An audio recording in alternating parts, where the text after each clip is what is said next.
All right, welcome, Ms. Brito. We're going to go ahead and get started. This session is being recorded, so we will post this up in our DLR website so that you can refer to it later. But we're going to do this together, show you where to go to, how to set it up, and then give you the resources for you to go ahead and view them if you get stuck with anything we're covering today. So let's go ahead and get started. I think I'm sharing my screen, but I'm going to go back and share again just to make sure that we're sharing the correct thing here. So you're just starting with Apptegy, with rooms specifically. So we're going to go ahead and get you started from the very, very beginning.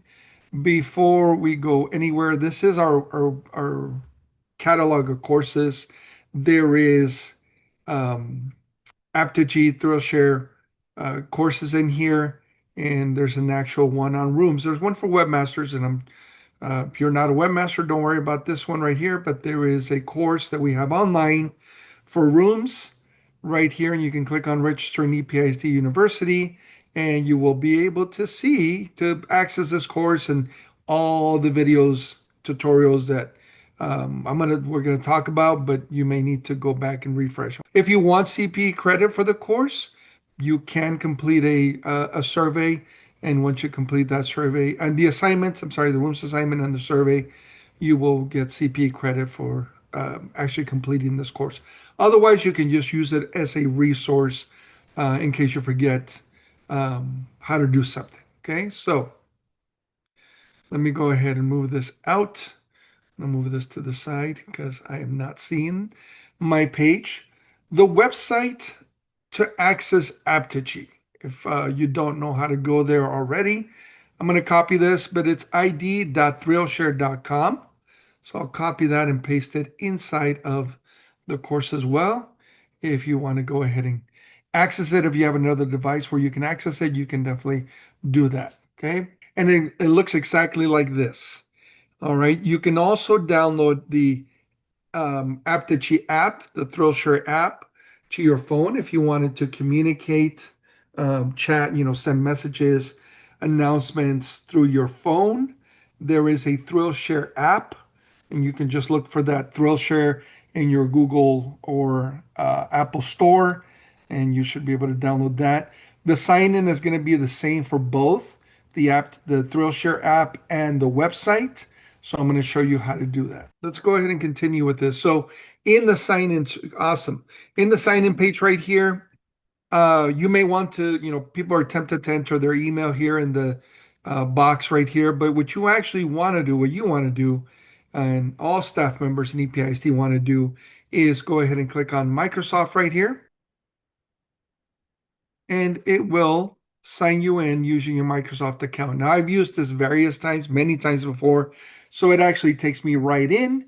For you, it might ask you to, enter your email, your password, and then it might even ask you to verify your account through the new security system that we have. So be aware of that, whether you're using the new security app or for rapid identity. I keep wanting to say rapid fire, but it's not rapid identity, and or you're getting a text message. Either way, you might be asked to do that as a security backup that our district has implemented. But once you're in, um, you may or may not come to this page. This is the account, the profile page. So this is my profile, and you can make changes. And this one's kind of important here. So if you click on the Thrillshare logo up here, it's there, it kicked me out. Let me try that again. Why it kicked me out? But hopefully you've landed in you might have landed in this welcome to Apptegy. And this one's very important because know that Apptegy, besides us, your instructional technology specialist, and there's 10 of us throughout the district, so you can contact the one that um, serves your campus. But in this page, know that you also have live support. So I like the fact that you can go live and speak with somebody, and usually between the hours, and it says right here, 8 to 5 Central, which is an hour ahead of us, so it'd be 7 to 4 p.m. Mountain. there's somebody live that's ready to answer any of your questions. You can send them an email if you like. You can also view some help articles. You can go to our course. You can come here and view articles.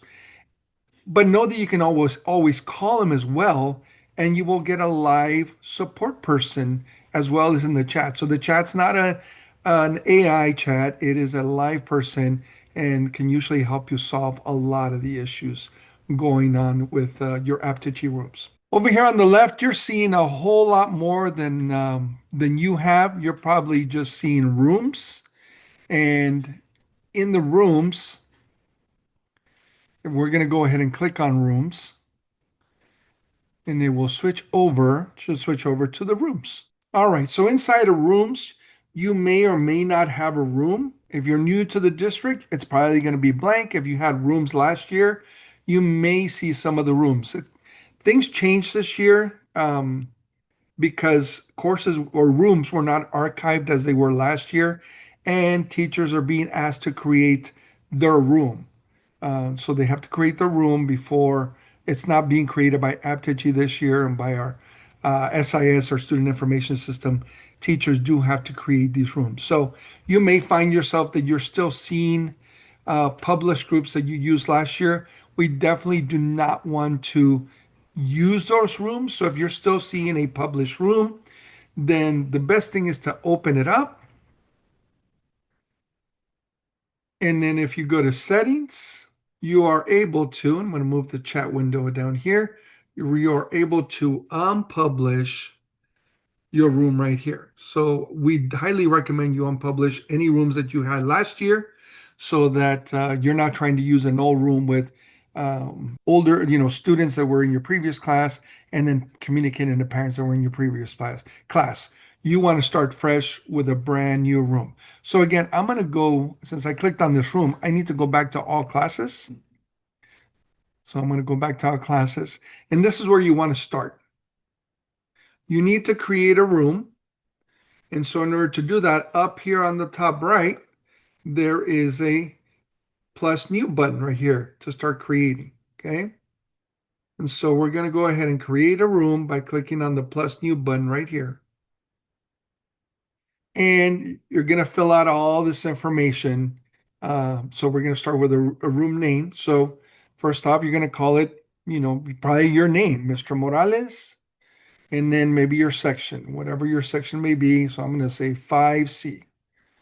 Okay. And then you're going to select your campus. So I'm just going to select one of my campuses. And Travis should be there. So if I can go all the way down to Travis, and it may get stuck like that. As you see, it's kind of giving me a few names and it gets stuck. And then it allows me. So just be patient because you're way at the bottom. So it's an alphabetical order. So if it does get stuck, then just be patient and it should show up. So there's Travis Elementary. I can select Travis. And then the other thing I can do is choose a room color. Okay, so you can, if it's, maybe you have one of these colors just close to your school colors, you can definitely choose a room color. All right. Hopefully so far so good. Stop me if you have any questions as we're doing this, please. All right, the next piece right here is behavior. You do not need to turn on behavior. It's not as easy or as robust as Class Dojo, but you can set it up, and this would need some setup. If you turn this on, you will need to do some setup here. Most schools have gone away from doing the behavior piece, but if you like to do that, you can definitely do that. And we do have information on how to set up the behavior. Materials can come in handy if you wanted to upload things like flyers for your parents, for them to see, to have access to. Normally that's preset to on. You can leave it on. It's up to you if you use it or if you don't. And then you're going to go to the add users. So under here, depending on the class that the school that you selected, you should be able to see your room. Okay. So I have way too much access. And so I have access to a lot of, I think pretty much all the classes, 279 of them. So it's an alphabetical order. So I see attendance, I see art, I see all sorts of things. You should be able to see your section. What you want to do, you're going to select, I'm just going to select this ELAR class right here. I'm a first grade teacher or a kinder teacher, and I select that ELAR classroom. So it's going to show me, it's going to add those ELAR students, that roster, which includes parents, so parents and students, to my room. Notice it has a number in parentheses. This one says 14. So you got to think about, do I have 14 students? Do I have less than 14 students? Do I have more than 14 students in my class?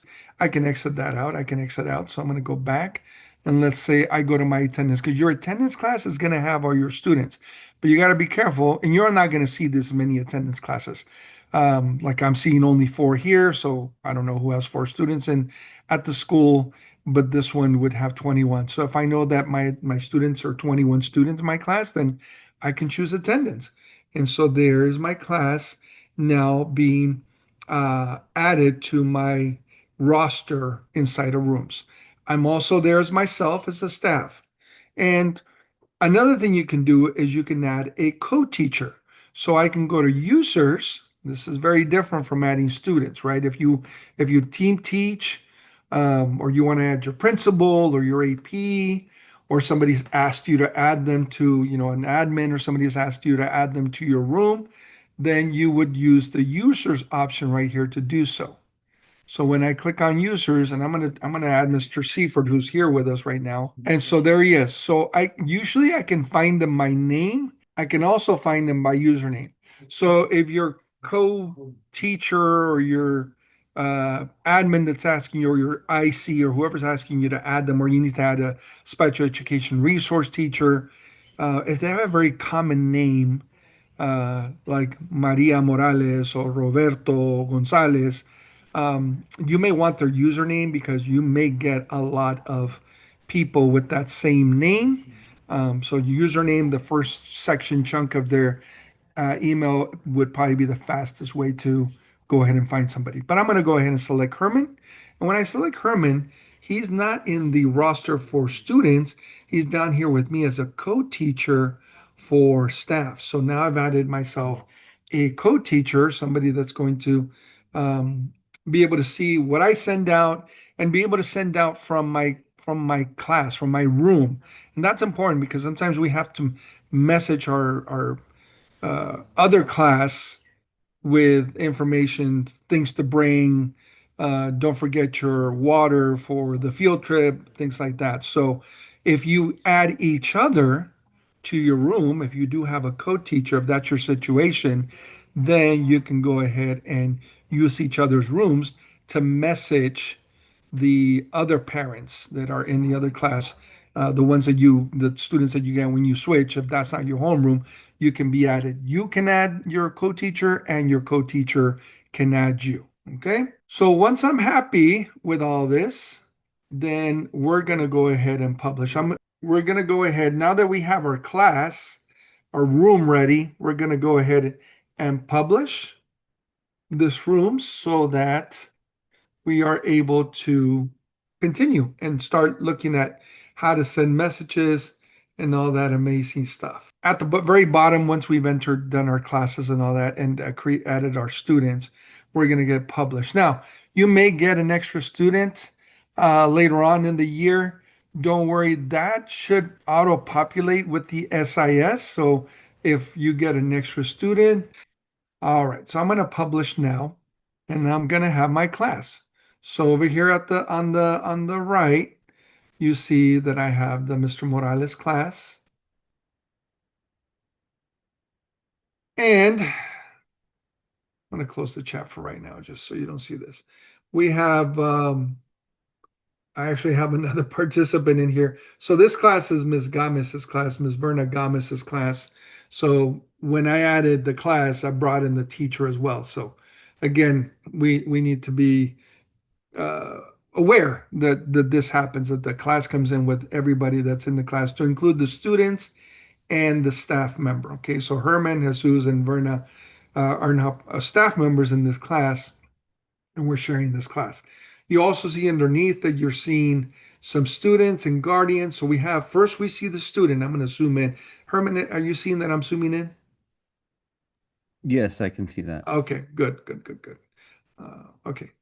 And so underneath the student, we see the guardian that's connected to the student. And this is all through registration. So the parent that registered the student should have access. Okay, so I believe that if you contact Apptegy, let's say there's a father also, this is the mom, Gabriela, and let's say the dad is also wants to see or be able to chat. Um, Apptegy will be able to help out. So, contacting them, letting them know, can we add another parent? As long as they're together and they have the same rights. Okay, that's going to be very important. So rights kind of play a lot into who can and cannot contact the teacher. The parent asks for updates, and you're well aware of that, being the secretary. Privacy rights of the students, the parents, all that stuff comes into play.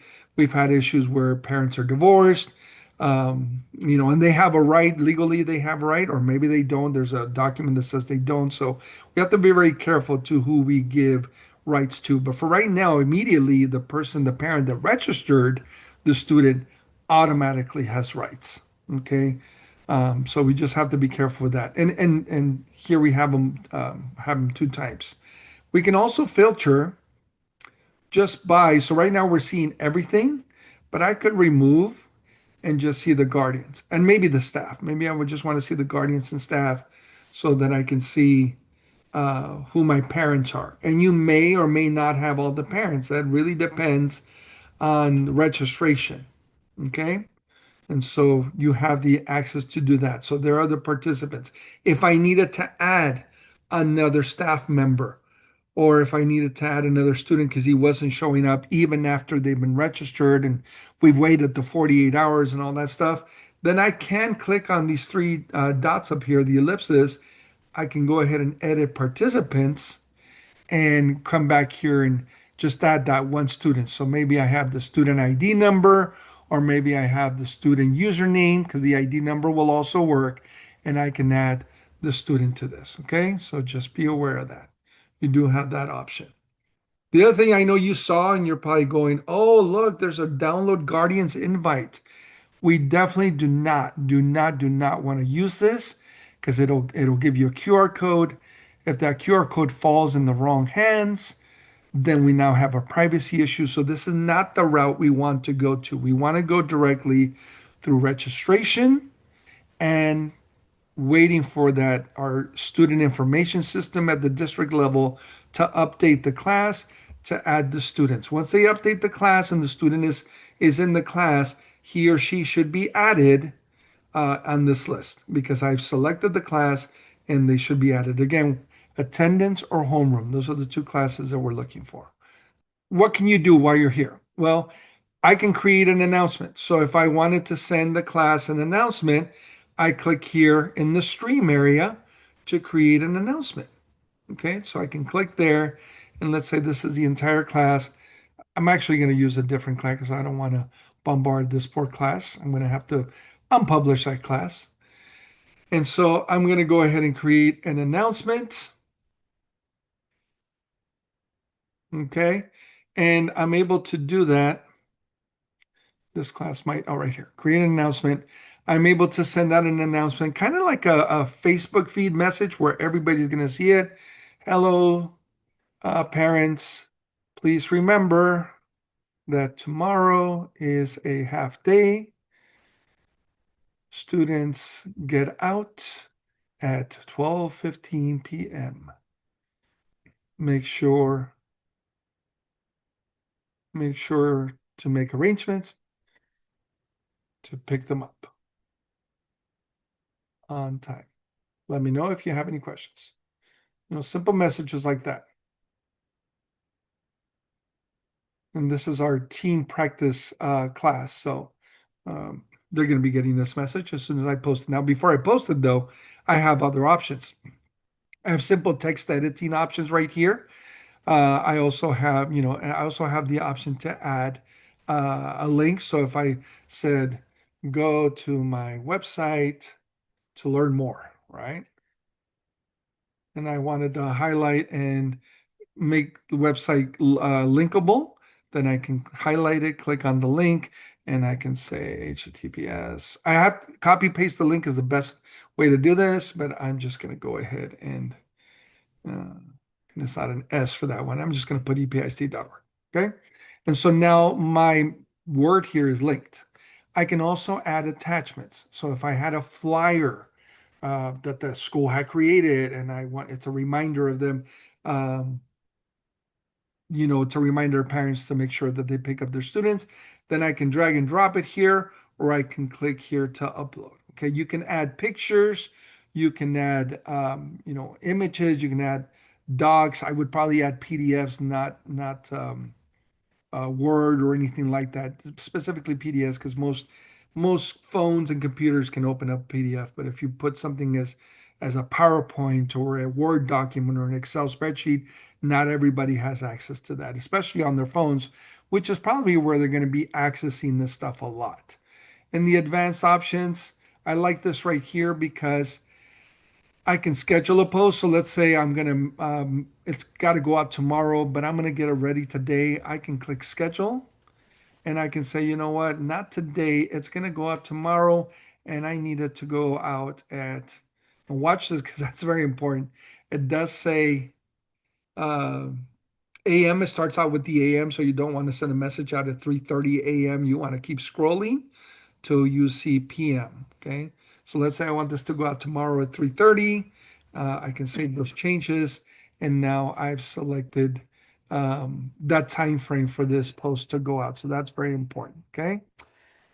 And once I have everything that I need, okay, I can go ahead and click schedule. So I'm going to change this to right now so that we can see this go out right now. And I'm going to click post now. And you can see now that my message is gone out to my class. This right here is a demo class. So our team members are right here and they're going to see this class. I actually have some students here.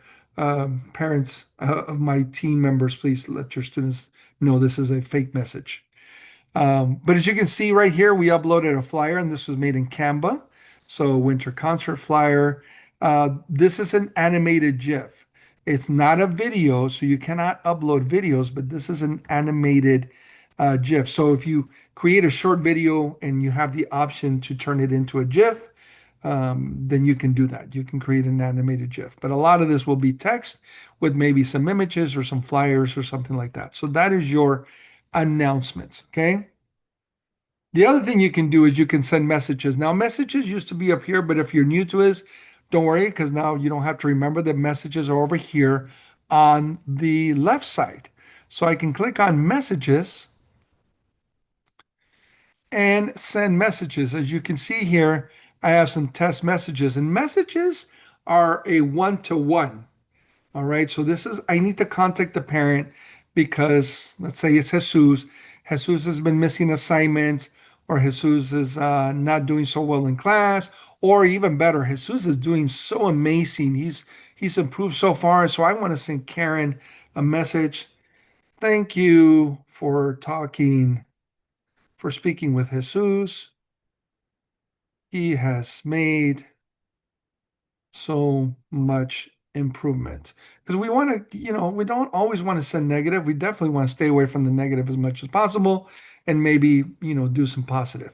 So let me look at the chat because I see a little chat. Yes, thank you, sir. The other thing I can do is I can send attachments right here. So again, I can send attachments, images, flyers, GIFs, again, no videos. I can also mention somebody. But the other thing I can do is record voice as well. So if I click this, I can record a voice message and maybe I type it in English, but I also record it in Spanish, right? So I can do a voice recording versus instead of doing a type message. And I'm going to click send, and the message will go out to that parent so that they can see my message and they can hear my message, whatever it may be. So I do have that option for messages. Okay. I'm going to go back to my class to show you a few more things that you may want to do here. Now, I like that it has the translate feature. So if you send out a message in English, you don't have to translate it. If the parent's device is in another language, like Spanish, then it should translate the message. Right now, it's not going to translate for me because my device is in English. But if their device was in another language, and it has over 50 languages, they can click on translate and they will have a translation of the messages or the stream that you sent out. All right. So I like that feature. I almost forgot about that. In materials, you're able to add, like those, if you wanted to put in a PDF, I have a folder here, so you can create a folder and add beginning of year documents or anything you want. I have a QR code here. You can pretty much add anything you want, a link or a file that parents can have access to. So I like materials for that, not necessarily for homework, but for adding resources for our parents. Under info, this one's very important. So as a teacher, I would type in something to let them know specifically, look, I'm going to view messages during my prep time. My prep time is from, in this case, mine says 8 to 4:30, but yours, the teachers would put in their prep time Monday through Friday, so that parents aren't expecting teachers to look at this after hours. Some parents like sending messages 8 o'clock. Hey, what's the homework? We forgot. Teachers are not obligated to be looking at this during their off hours. So that's a nice place to add that information. And then under settings, we have the option to change the class name. So if we didn't like the name or we needed to change it because we switched from 5C to 5D, then I can click that little pencil right here and change the name. And then I can also change the class color. And from here, I can turn on behavior or turn it off, and then material, same thing. The end of the year, I don't know if Apptegy is going to continue not unpublishing our classes, but at the end of the year, last day of school, I can unpublish the class right here. Or at the beginning of the new year, if the class is still published and I need to create a new class, I can come in here and unpublish the class. That's the basics here with messages. The most important part is if you do get stuck, you have an I.T.S, an instructional technology specialist that can help you. And again, remember that you can always contact them via messages. Actually, let me go back to the room because down here at the bottom, if you are in rooms, down here at the bottom, you have this little chat icon down here on the bottom right, and you can click on there and you can start a chat. Remember, 7 to 4 p.m. they're available, they're live. And if you're having any issues or if you have a parent that can't connect, all that stuff, they can help you with that as well. In our course, we also have information on parents and guardian resources right here. So how they can connect, how to help them all with that. That's all there. And it should be in English and Spanish. So you can access the course, you can register for this and have access to all of these things. I'm going to go ahead and drop a link to our survey to count the attendance. Do me a big favor and fill that out. Let us know how we did in the course. And if you have any questions before we close the session here in a few minutes, can you go ahead and drop them in the chat, or again, open up your mic if you have access to a mic. So here's the link to the survey, and also that is the link to the attendance. I'm going to go ahead and stop sharing unless you have a specific question of something you want me to show you inside the rooms. Again, we'll have this recording on our website, and let's definitely type that on there in case anybody else wants to see this. That is our website. So inside of the website, you'll be able to access the It's a Tech Tip webinar recordings with the information, the access to the resources, and anything else that we might have shared throughout this session. Thank you for joining us, Ms. Brito. If you don't have any questions, we're going to go ahead and end the session. You're very welcome. Thank you, Herm, for being here. If you know anybody that needs this, we do have a follow-up session starting at 4:30. Thank you, guys.